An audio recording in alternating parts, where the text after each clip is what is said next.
And Barbara, what a wonderful topic you've chosen to explore and research and share out with the world about judgment. I'm so proud of you, so happy for your success, and wanted to take a few minutes and answer the questions. Question number one was, when was the last time you judged? And that's a really interesting question, because I think we judge constantly. We are wired to judge.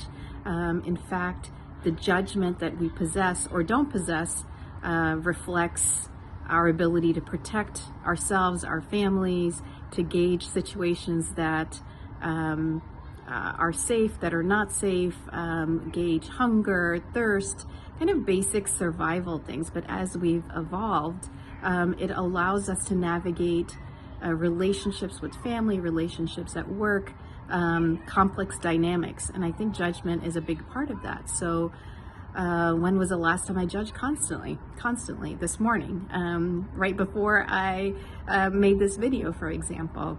And your next question, which is question number two, is about, what does judging softly mean? So this is my interpretation of judging softly means that, we can't not judge. We have to judge. That again allows us to make decisions, allows us to protect ourselves, allows us to navigate, as I mentioned, the complexity that we face in our relationships, both in our families, work, etc.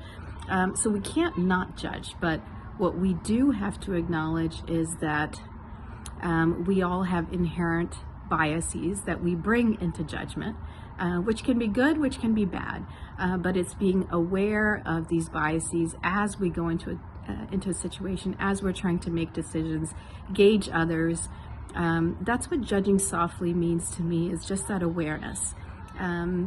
People often use the word judgmental in a very negative connotation. I don't think it is. I think being judgmental is the ability to assess, to apply our biases, or to recognize our biases and then make a decision.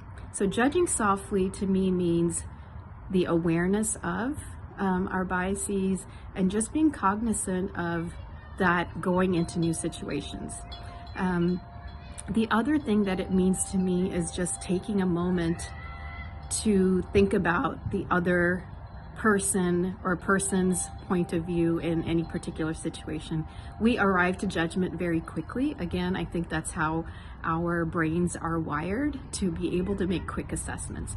But sometimes it's worthwhile to slow down, take a look at a situation, and really try to understand the other person's point of view before we leap to judgment. So I hope to read more about that and all the wonderful research that you've done in your upcoming book. And I hope, I wish you all success, and thank you.